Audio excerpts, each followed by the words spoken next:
So last week we launched the first episode of the new format with how Nike found product market fit. And this week we have the second kind of part of this new format where we go through some of the big observations, some of the insights that came to us as a result of kind of thinking through the Nike story and the things that Phil Knight went through. And to do this, I brought a good friend of mine, Rob Woodbridge, who is a multi-time founder. He was actually the CEO that we brought in for a while at my last startup, Gym Track. But more than anything, he's just a sharp dude who loves startups. And I figured, you know what? Probably be more fun to do this together than alone. So here it is. Hope you like it. I use this app now. I've been using it for like 2 years called Shred. I think I showed it to you, right? For working out. And I remember when I checked that app out, I like looked it up and the seed had just happened like 6 months ago. So I wasn't that late. But I'm like, man, we had a company who's called Gym Track. You know, we could have like built this thing. Like, how did we not realize that, you know, software only, workout plans, no hardware, no AI, and it would have been amazing. I'd pay for it. I'd pay $150 a year for this. Isn't that funny that it's like the simpler of all things? Like you were building that, man, but you were building it all at the same time. Hardware, exactly. Software, wearable, sensors. It's worse than that, Rob, because I remember when things were not working anymore, after like, you know, we almost got acquired and then things fell apart and whatever. And then we had to, you know, kind of cut the team down pretty heavily. I remember Ken, our CFO, comes to me and he says, you know, what do you guys want to do moving forward? Like, what's the new kind of plan? We had money left, so there was still like a second at bat. And we were like, well, I guess like hardware is like our most like differentiated piece. So like we should probably do something with that. And Ken was like, you guys sure you don't want to go like the software route? Like it might be better for you guys, you know, maybe you just build like a workout app. And I was like, no, that's stupid. Welcome to the Product Market Fit Show, brought to you by Mistral, a seed stage firm based in Canada. I'm Pablo. I'm a founder turned VC. My goal is to help early stage founders like you find product market fit. I reread Shoe Dog. Oh, nice. Like it's such a great story. Like the whole thing is so good, right? Like it, and I haven't watched that movie that they did with Ben Affleck. Air. I haven't watched it because it's pretty good. Yeah, but it's after it's where Shoe Dog starts or finishes, yes. Right? Like after. Yes. Okay. But I there was so much that I was like so many notes that I took on this book because I'm like, oh, and that, I'm like, oh, I forgot about that, and oh, this. So like it's such a it's a timeless story to me of entrepreneurship, and I think it ties into some of the themes we were talking about before about when to give up and when to not give up. He should have given up years ago. 100%. And so he's the worst case study here for us. But he's also the best. You know why? Because I was thinking about, I was you know, thinking through like what episodes to do and whatever. And I'm like, you know, this kind of new segment of how X found product market fit. Yeah. And I listened to the Amazon story. I'm like, I can't talk about this. Like basically Jeff Bezos is a genius. He like figures out that e-commerce is going to be massive, launches an online bookstore, which is the best thing he could possibly launch, and crushes it. Like, and that's it. And so like, there's nothing there to get.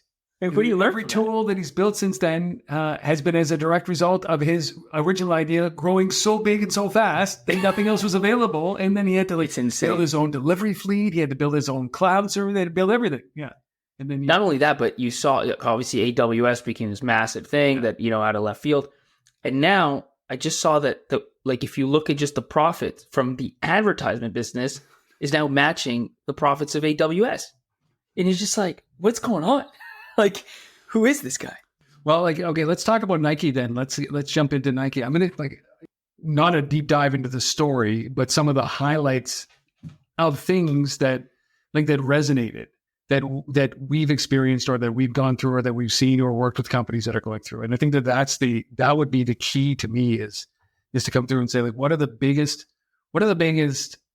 like, he had everything happen to him that every VC or every other entrepreneur maybe has one or two of these things happening. And then but he had everything happen. Right. So I think that it's a perfect case study to say, like, you know, to pull in some of those things that happened to him and like having Prefontaine, like die, like, you know what I mean? Like, it's just, how can this happen when everything is finally can afford a spokesperson, and then he dies. Like, what was that story? Because I don't think I touched on that. Yeah, so Prefontaine was this like up and coming runner that was he was their ambassador, as who they could afford. And I remember I remember this guy dominating. He was a world class runner, and then he, in his prime at 24, rolls his car and dies, like dead, right? And so you have these moments where you're like, what is the universe telling me? And like at this point so I think let's pick a demarcation point, because that's an interesting story. Like at some point, like the universe is telling you something, and you're either receptive to it or you ignore it, like most stubborn entrepreneurs do. And when your spokesperson dies, like that's a pretty big statement to like, that's something where you're like, oh, how can you get past that? I think it's true. If you just go through and you just count punches to the face, like Nike is probably top of the list. Like today, you look at, it's a $150 billion company, number one in the shoe market, like just crushing it, right? But it was such that, I remember that when I listened to Shoot Off for the first time, like just how long it took. You know, he gave half his company away to, was effectively like an advisor, right? His coach. And you know, I was watching the I don't know if you saw that Beckham documentary, came out anyways on Netflix, and Spice Girls, like a posh Spice guy. Anyways, like I'm not a right. You watch the Spice Girls documentary. I'm watching the second one. But you know, one of the pieces was like, this resonated with me because it reminded me of Phil Knight a bit, where he's like, he's a superstar, right? But then whatever, something happens with his coach. I think it was at Man U or Real Madrid. I don't remember which club. And they don't just bench him. He's the best, like he's literally one of the best players. They don't just bench him. They're like, you're no longer training with this team. Like, and you have to finish off the season. And this guy keeps showing up every single day to practice, and he trains on his own, like on the side. And the coach was like, I don't even know what to make of that. Turns out, like, I don't know how long it took. A few weeks in, the rest of the squad was like, dude, like, bring this guy back in. Like, this is crazy, right? But that reminded me of Phil, because it's like, if you just look at it, he goes and he starts doing part-time, like he's a professor part-time just to pay the bills. You know, he's going to track meet after track meet. But there was just, you know what? There was just enough there, I think, every year that kept him going. But I think that's the little taste, right? And there was always just enough in those early years. There was always just enough, and then something happened, right? That made it not just enough, right? So, but it's a weird thing. It was just enough always, and then they would grow a little bit, and then something would land on their lap that set them back. Right. Like, so distributors would say, no, we're out. Or, you know, the tire distributor would say, no, we're going with somebody new. And it was always something that just when you think that you're about to climb that hill, it's the false summit. You get up there and you're pulling yourself up and you look over, you're like, oh my God, like I'm a third of the way up. I still got all this to climb and I'm exhausted. But that was Phil Knight. I mean, that's what I admire most, right? Because I haven't been on the other side, on both sides of the fence. Is like, I'm telling you, I'm too, like, you know, probabilities driven. Like, you know, you almost can't, you know, calculate the odds of success when you're kind of in it. And because after every one of those punches would have been a pretty, you know, perfectly suitable time to be like, okay, this, you know, realistically not going to work. Somebody's telling me, call it quits. No, that, I mean, I think that's almost the defining kind of feature of Nike, is just him just continuing and continuing and continuing kind of through it all. You know, it's maybe there's a little piece of necessity there. And I echoed with Phil Knight. Now, like, I can't compare myself to Phil Knight. I just want to be really clear that there's no comparison between Phil and I when I say this whatsoever, except for this one thing. He probably had no other option. Like, maybe he did, but he didn't know what he wanted to do or be in his life. So this was a natural thing. He was young enough. He was unencumbered, right? He had gone to school. He had a job. But the key for him was that this is the time. So you hear that a lot about young founders. But the one thing that really resonated is that he had no idea what he wanted to do with his life. And it's kind of like, that was, to me, when I was reading that about him, was that it was just a clear indication that he was born to create something. Now, I had no idea what I wanted to do with my life. But that was just because out of pure necessity that I started my first company, because there was nothing else at that. But I think a lot of entrepreneurs have that feeling, is that you want to create something, but you don't fit in anywhere. And so you have this world, like you don't fit, like, I'm not going to be a lawyer. I'm not going to be an accountant. I'm not going to be here. So where do I fit in this world? There's no vocation. So it's entrepreneurship. And then you find out if you have it or not. But Phil had it, man. And it is in his blood. And I think that he absolutely, maybe not absolutely, but I feel that he had nothing to fall back on if this failed, right? This was I think 100%. There's kind of a burned all boats. But the other thing on that note, I think that was, and especially important today, because today it's so hard to fundraise, right? Like 2 years ago, everybody was raising $5 million pre-seed rounds. Now it's tough. And there's power to constraints, which is like part of what you're saying. So one, he's constrained on one hand because he's like, what else am I going to do if I don't do this? So I might as well keep doing it. He's also constrained on the other hand because he doesn't have, VCs that have backed him for $5-10 million where he can just start trying this out, trying that out. He's just got to grow at the rate that he can grow. And he actually talks so much about how he couldn't get enough funding. And so the fastest he could grow was effectively like a 2x. And that was what he did.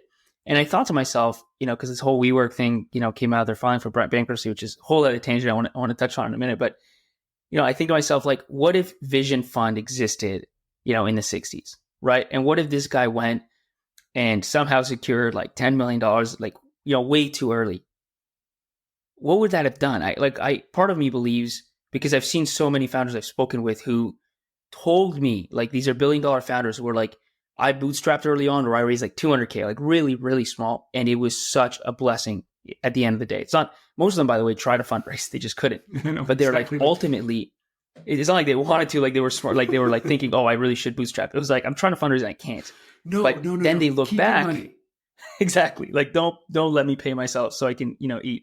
But when they look back, they're like, the fact that we were bootstrapped helped, because again, there's power in these constraints. And so, like, I think about the Phil Knight story, and I go back to this kind of analogy. What if there was Vision Fund? What if there were VCs back then? What if he would raise like $5-10 million because he had this big idea about like how he's going to disrupt Adidas and Puma and whatever with this like strategy of whatever? What would have happened? Well, there's an argument to be made that the market was tiny back then. Like, it was only going to grow at a certain rate. He only could have pushed so much harder. And there's a huge argument that like Nike might not exist today because he could have, overhired, try to push on things that don't really exist, try to like have this idea of like, the market's going to move at the rate it's going to move. Of course, you can pull on it a bit, but only so much. And if you think I've raised 5 million, now I'm going to grow 5x instead of 2x, and you don't, things get complicated, right? And that could have been a reason for him to give up. I don't even think that, you're right. Like, if he had money, I don't think that he would have made his own sneakers. Like, I think that like that was born out of necessity, right? Because he couldn't. It was just. It's a funny thing though that I mean, you can never know what happens. Like, you've seen many shoe companies come and go in that period of time since Nike was built. He ostensibly created the industry. Like, he built this industry, and so you're right. I don't think that he would have been able to do it. I don't know. Like, money clouds everything. And I think all those founders that say, oh, I'm so glad I bootstrapped, it's a load, because they were forced to. And in hindsight, they understood.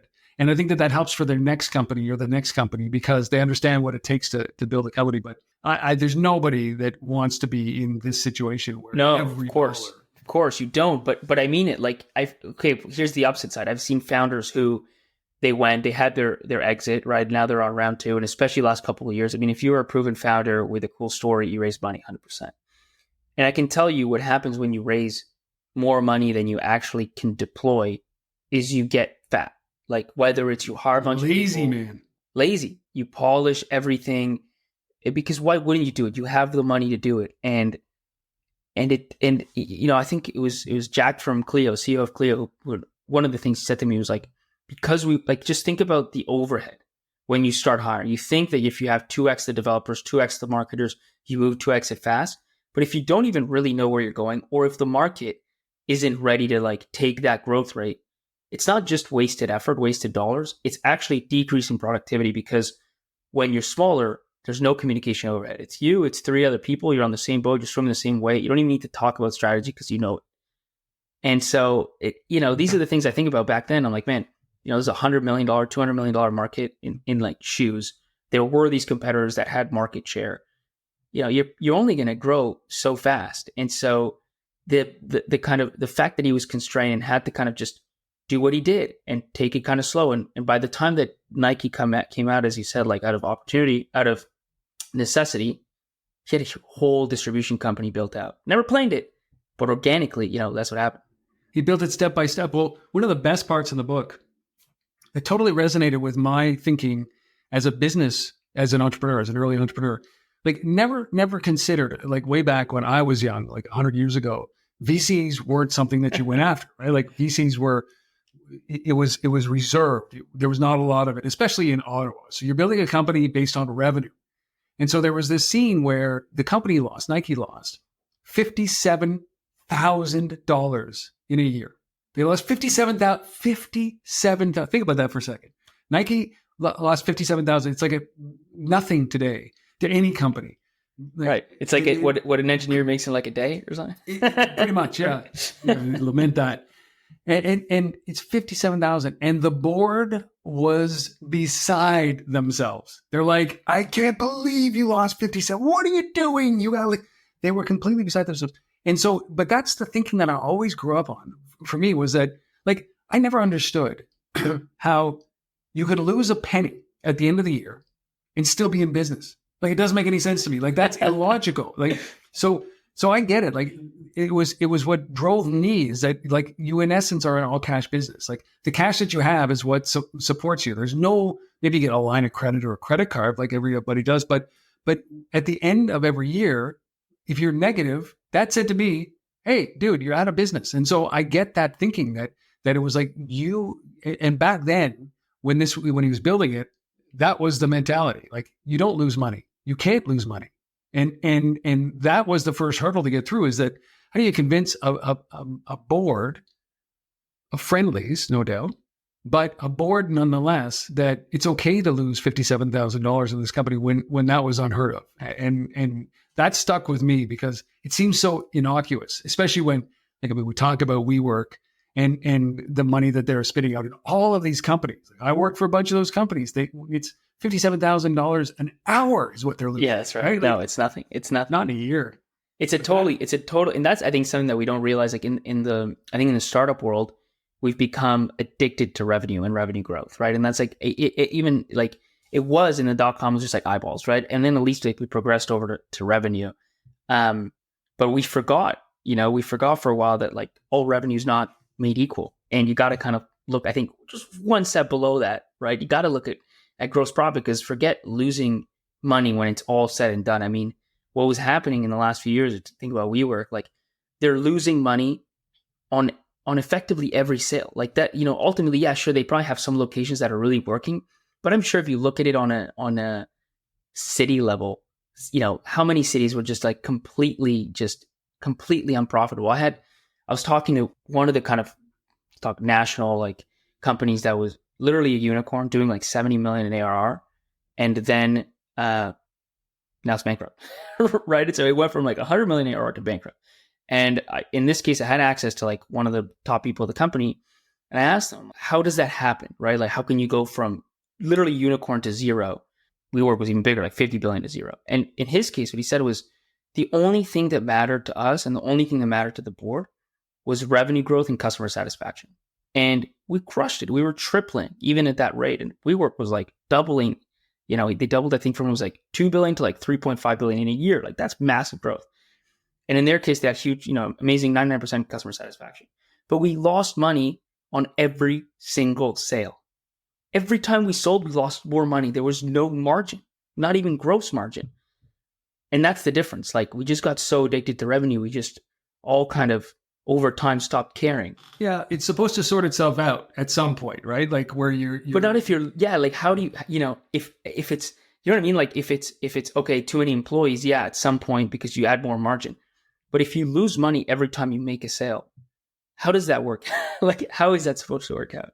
It is, it can't. Like, and this is the obvious outcome of it, is that it's what makes it so difficult to do, because how do you get growth? How do you get new customers? How do you convince somebody? And WeWork, of course, they had a 99% customer satisfaction rate because like free coffee, free everything. It like they built it around that experience, not so much the real estate side, but the services side around it. It was all free. I mean, Lyft's office was in Toronto, was in a WeWork, and I loved it. It was a great place to go. But when you start to then you have to increase your rent in order to be able to subsidize that and to get to that point, which is like we were in it at that point, we just said no. Like we'll go find something that's cheaper. Like at some point there's a lost cause there, but you can't. For every dollar that you spend, or every dollar that you earn, if it costs you $1.01 to get that dollar, like you are out of business. It's just a matter of how quickly, right? And it's your bank account. Now you can have a thesis, and that's where product market fit comes in, right? Where you're saying, okay, listen, we're investing in figuring out that thesis, and then at some point something's going to hit or miss, right? And you shift and you pull and you modify pricing and the service offering or whatever it is, and then there's a point in time where it does one thing or the other. And if you're not seeing the uplift naturally, you know that you can't sustain it. But I think that's new. Like, and it's new over the last, for this generation of entrepreneur, but it's been the same cycle every entrepreneur. Like the .com bust is exactly the same thing that happened that emerged out of that, is that all of these companies had negative margin. It's the same lesson in 2000 that we're learning in 2023 is, and in between there was the '09 recession. And we learned it then as well, is that what's the most important thing to have? Like for me, it's cash on hand. It is a balance. It's margin. It's profit. Like you die without it. Pulling it back to Nike and Phil Knight, that's what he lived on, was pure profit. And any dollar that he could borrow from his family or somebody.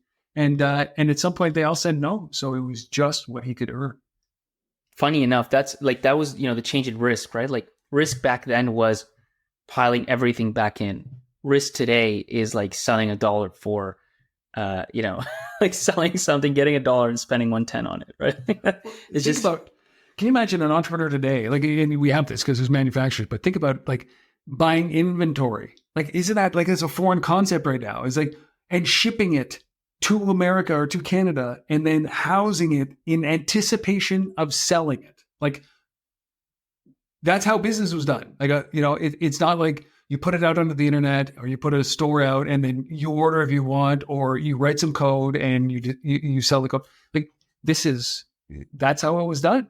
Imagine like, and then not only that, it takes 4 months for that product to get here without any communications that we have right now. Like this is the business, the speed of business was crazy. And when he had to resolve his challenges, he'd get on a plane and fly there and wait in a hotel room for his moment to go and see them. Like this is the Tiger guys, but it is like it's tenacity that we don't have right now. And Pablo, you know, I've had these conversations all the time about how easy it is to give up today. Right? Yeah. Like every entrepreneur, it seems, has 1 foot in and 1 foot out. And the impact of giving up or the cost of giving up is so low right now. Like you might have a great idea and you can say, don't feel it today. And then there's no sweat. But when Phil was building this company, like he was all in. There was one passage from the book where he talks about this idea that somehow Nike permeated him like every other startup. It's like the cult of Nike was in him. And he's like, he would get angry that people didn't see Nike the way that he wanted them to see it, or his employees didn't see Nike the way that he saw it. Like he wasn't providing a Nike. He was like bleeding the Nikes out. It was, and that's what happens when you're a founder. And so he was 100% in. Like he couldn't have extracted himself at any point. And I think that early on in his life, when he was thinking of this idea, he was on the edge, but he quickly just fell over and was completely enveloped by it. But you see that with all kinds of entrepreneurs where they are in it and they see things that others don't. And sometimes that's like the way you look at Mark Zuckerberg with stars in your eyes. The guy can't miss for you. And I see a completely different type of guy. Right. But like you see what you want to see. Mark Zuckerberg, just let's touch on this for a second. Mark Zuckerberg, I think, is 35, 36, and he's on the top 10 richest people in the world. Like the next person up is 20 years a senior. Like this guy's, he's from a different planet. I'm telling you. What's Mark, when Mark's 55, how much money is this guy going to have? If he just even does nothing, he's going to be just like puts Fat in the bank. He's going to be like Fat Thor, washed up. He's going to be like, Facebook crazy. Will be this thing. He's got so much juice. Here's another thing, just back to Nike. So I was talking to a founder who was in similar space as Jim Track was, and he ultimately actually had an exit, like a decent exit, nothing massive, but he was telling me about how he modeled his whole go-to-market, like his whole kind of vision and go-to-market around Nike. And his kind of takeaway was, because he started with pro sports and then he wanted to go mainstream. And his thing was like, look, Nike started with pro sports, then it went mainstream. That's why I did it that way. He actually never got out of pro sports. So that's why he kind of stayed a little niche, but had a real business, ended up selling it. And when I was kind of thinking about the Nike story, I'm like, the fact that Nike started with pro sports obviously is a thing, but I don't really think it's the thing. I actually think the thing that made Nike, besides what we talked about, tenacity, consistencies, and all these things, one of the things that struck me so much was the power of distribution. Because Phil Knight spent from 1964 till 1972, so 8 years, effectively as a distributor, right? Selling somebody else's shoes. He didn't invent a product. I don't think that was a startup. Like that's a distribution company. But that's what he built. He built an entire, he effectively, if you think about it, and he never thought it out, like it wasn't strategic. It was just one step in front of the other, like literally what bootstrapping means. He just started off with a better product. He took no product risk because the product was made by somebody else and he knew what it was at starting and he could compare it to everything else. And then the only risk he took was distribution, was just, I'm going to sell this in this market. And that was the only, for 8 years, he took only distribution risk. And so he just perfected a distribution engine. And that's one of the things that for me, I think still, if on the first time founder world side of the things, mainly, I mean, even repeat founders, but especially first time founders, I think that's one of the hardest things to get because more often than not, people are in love with kind of their ideas, right? They're in love with their products. And you don't realize, it's not that it doesn't matter. Obviously it does, but distribution is the key to success. Like that is the hard part of 0 to 1, is going to market. And that's why when Phil Knight launches Nike, in a year, he goes from like 0 to 3 million in revenue. It's not just that the shoe is great. The shoe is great, but he had to like set up infrastructure to just put this out in market, credibility, relationships. Like he knew what to do with it. That's the game changer. And he did it, as you said, by accident, which is like one step at a time. If you look back, or if you just took the snapshot of that, those 8 years when he was building that up, and you took his IQ for distribution on the first day of that 8 years, and then you took his IQ on the last day of those 8 years in that period, like you think about what his level of intelligence in this, it was just accumulated knowledge over that period of time. And I think that it has a lot to do with his ability to, we go back to that bootstrapping piece, is that he could only grow so quickly. So he built to what it was capable of. And this is it's a, there's a parallel here to software companies, because you hear this advice all the time, is that, and I think it was the 37 Signals guys that really resonated for me when they said, like, your infrastructure in whatever you're building, so it's a software platform or whatever it might be, needs to be good enough for today. You should never over-engineer your platform. You should never think about what it's going to be like in 10 years from now. Think about what it's going to be like today. And then if it fails, add more CPU power, and you're doing it incrementally over a period of time. In 8 years from now, you've got this entire infrastructure and distribution platform that all of a sudden, or not all of a sudden, but you've built up over years and you've learned the lessons, but you never over-engineer anything or ever overinvest in those things. So I'll tell you, this is like one of the, it's a pet peeve, but it's also, again, so hard to understand. It goes back to like, it's effectively a psychological piece. If you think about, I think there was, and I forget the exact study, but it was something like, who's more likely to lie to themselves, high IQ people or low IQ people? And you kind of think, well, maybe low IQ people because blah, blah. And it's 100% not, right? It's high IQ people. And the reason, which is the interesting part, is because higher IQ people one of the things that makes you high IQ is the ability to create a narrative. And you create these narratives, and then it's the Charlie Munger thing. You think you're convincing someone else, you're just convincing yourself, right? That's all you're doing. And so this is what you see, like the current model of startup creation is all about start off with the deck. You start off with the story. That's what you start off with. And this is the WeWork thing, right? At the end of the day.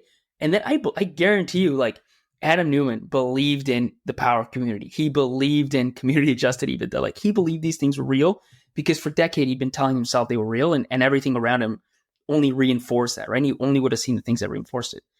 But you look at Nike, and Phil Knight doesn't do a TAM analysis. Phil Knight has no idea where Tiger's going to lead to.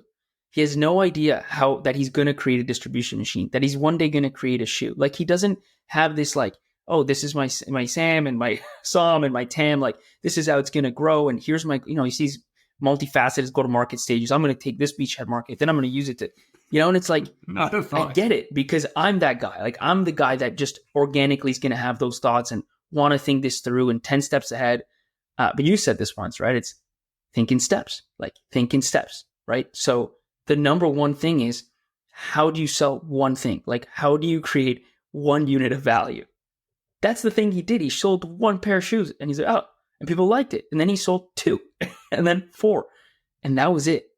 It is like, it's sometimes a lost lesson on that is that you can definitely over intellectualize your business.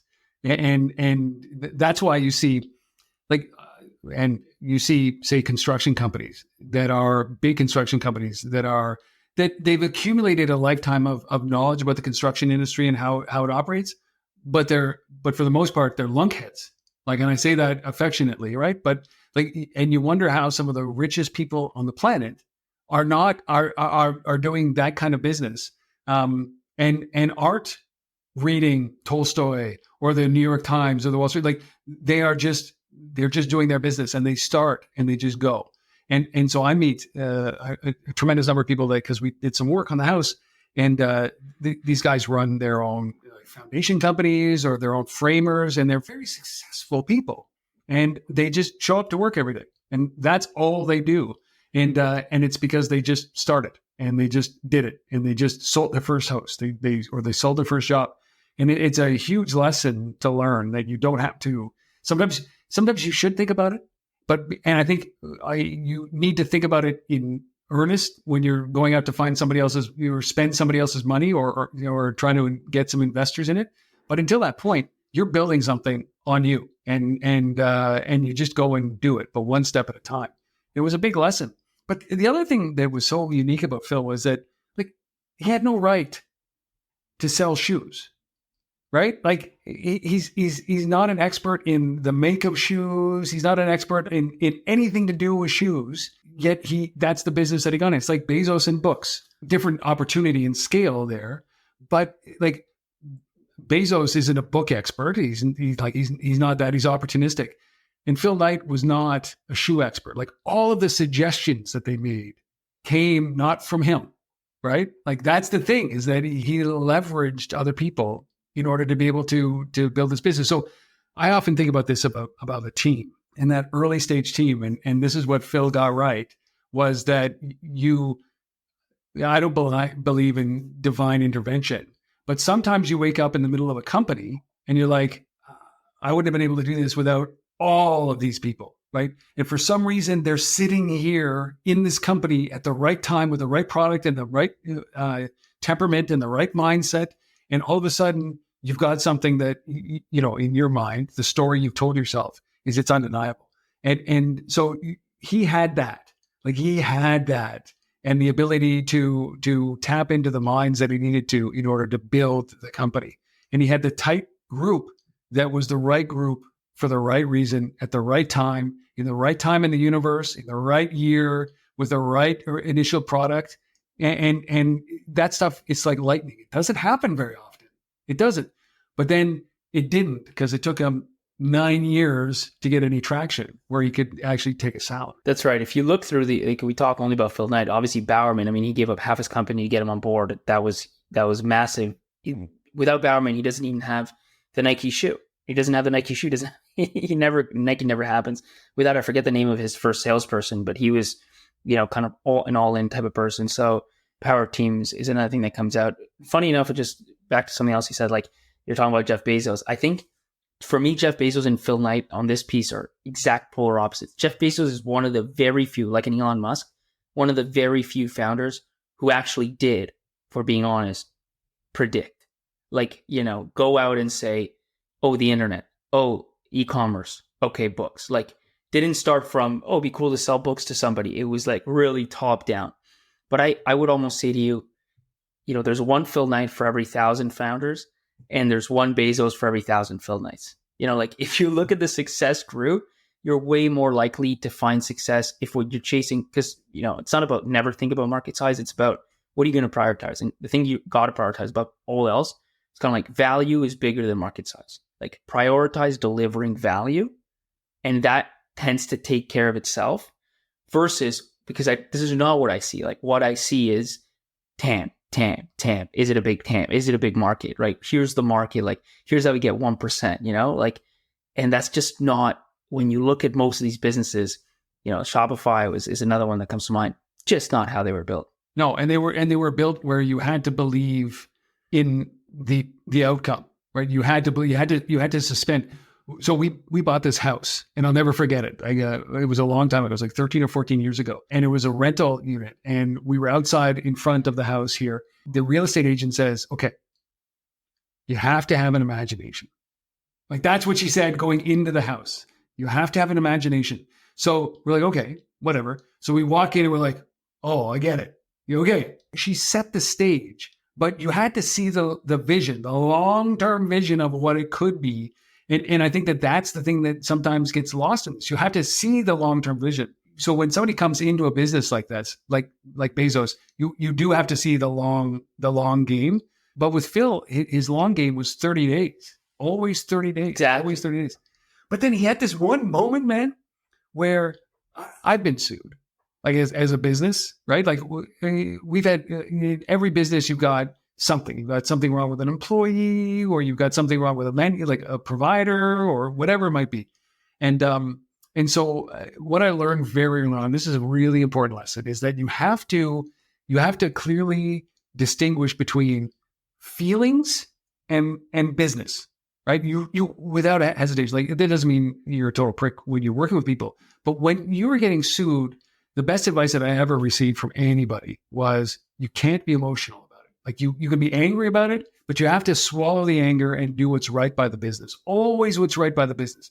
Anybody who pursues anything is typically doing it out of ego. Typically what ends up happening is that you're doing it out of ego and you spend a lot of money on any of these lawsuits. So I'll never forget this, is that the kind of character that Phil Knight is that he finds out a manufacturer in Mexico or South America or somewhere is manufacturing Nikes, knockoffs, and selling them. And so the first thing that you think about is, I'm going to go after this guy with everything. I'm going to put him in the ground. Like, we're Nike. And he takes a moment, puts his ego aside and says, they're actually doing it much better than one of our other manufacturers are doing it. I can't tell the difference between ours and theirs. And he signs them. He says, do you want to do this legally? Let's go. And so he converts those guys, puts the ego aside, and converts them into his South American manufacturing. And that, to me, is one of those lessons that every entrepreneur should learn. That's exactly what great entrepreneurs do, which is they see opportunity where other people see problems. Right. Right? Like he sees the situation that most people would just want to, like you said, crush this guy. And he sees an opportunity to partner with somebody who's going to be a better manufacturer. And that's something I see, through and through, is how do you kind of turn it, you say high level, like turn challenges to opportunities. It sounds cliche, but there's an example. Like there's Phil actually doing it.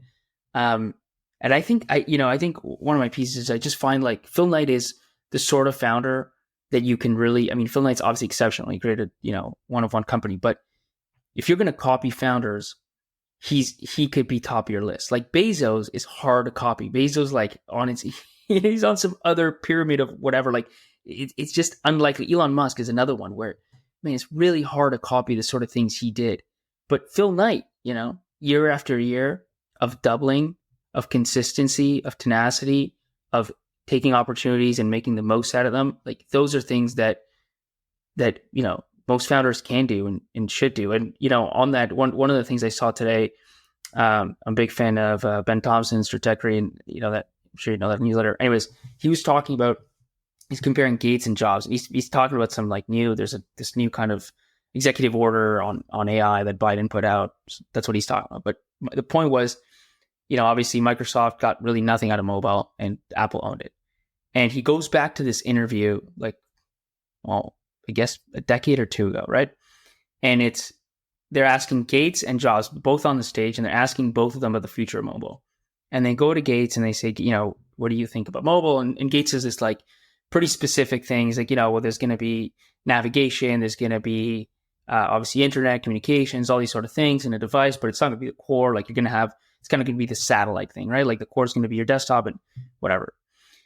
And then, obviously they fall flat and they get nothing on mobile. And then they ask Jobs, Jobs, what do you think, is the future of mobile? And Jobs is I don't know.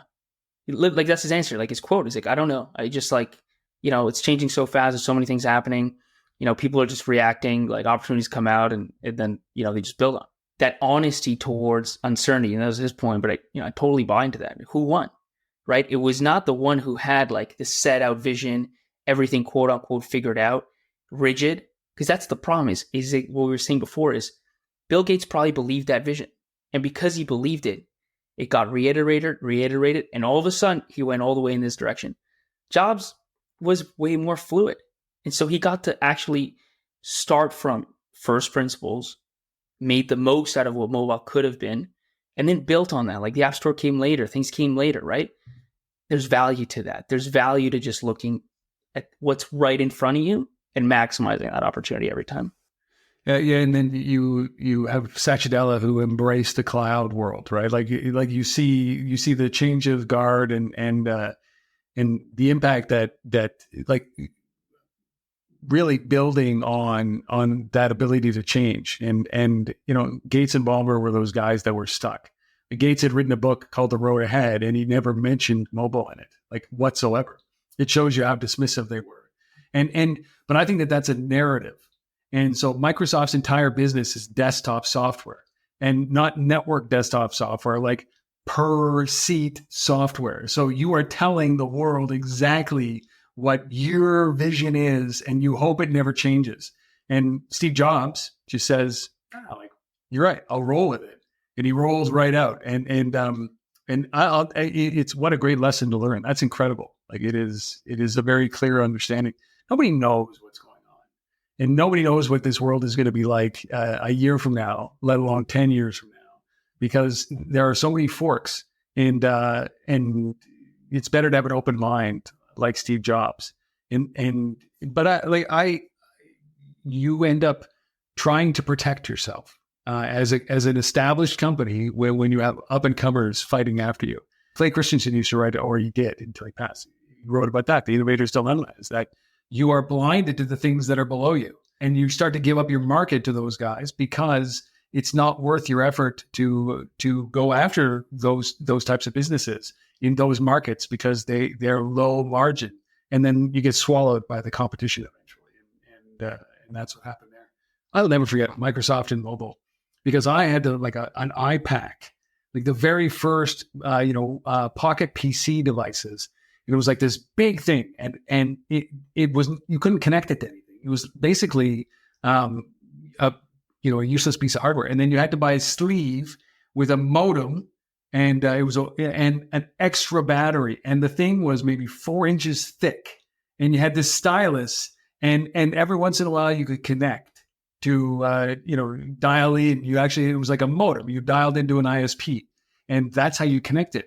And I thought, this is the future, buddy. This is the future. I'm a VC, but I'm so not an early adopter for I just can't, I just see things for what they are. I'm like, this is dumb. And then I'm like, oh, wait, I missed it. I missed it. Does that make me a bad VC? I don't know. No, actually, the evolution of these products that we're seeing now, you see, the product that Nike is putting out today is just evolutionary from the product that they put out. So there was pro sports, and then they moved into consumer, but they're still in pro sports, and there's the blurring of the lines, right? And so it's really evolutionary. And the things in your ears right now, those earbuds, if I was ever to crown a product of the decade for me, it's those. Like I don't know about you, but I mean, I use everything. I got a titanium, new iPhone, I got an iPad, I got multiple computers, I got everything. But the thing that has made my life so different and almost sadly complete are these little things that I put in my ear that connect to every device. It's like I just put them in and I hit a button and my podcast or book or music plays, and then I take them out and it stops, and I put them back in and it starts. And then when I come to my computer, it connects to my computer. And then when my phone rings, it connects to my phone. It is like, it is the thing that when I was a kid, I used to smoke, and I would be when like I'd have my cigarettes and my lighter. And now I'm like, if I don't have these, I turn around and go back and get them. It's the greatest product ever. So listen, we got a bit off tangent here. So let's wrap it up here. Here's what I got. Okay. Here's how I'm wrapping it up. I want you to know what you think about this. AirPods. Okay. Yes. Nike wants you to be like Mike. PMF show wants you to be like Knight. What do you think? What do you think? Done. I didn't listen to like the last 10 minutes what you said because I was just thinking that. So I hope it's good, man. That's why I'm just the filler. I'm the filler for your thoughts, between your thoughts. I think it's fine. Dude, should roll. Some would say that's the fluffer, but I'm okay with that. If you listen to this episode and the show and you like it, I have a huge favor to ask for you. Well, it's actually a really small favor, but it has huge impact. But whichever app you're listening to this episode on, take it out, go to Product Market Fit Show, and leave a review, please. It's going to help. It's not just going to help me, to be clear. It's going to help other founders discover this show, because the algorithms, whether it's Spotify, whether it's Apple, whether it's any other podcast player, one of the big things they look at is frequency of reviews. It's quantity of reviews. And the reality is, if all of you listening right now left reviews, we would have thousands of reviews. So please take literally a minute, even if you're just writing like great podcast or I love this podcast, whatever it is, just write a few words. Obviously, the longer the better, the more detailed the better, but write anything, leave 5 stars, and you will be helping me, but most importantly, many other founders just like you discover the show. Thank you.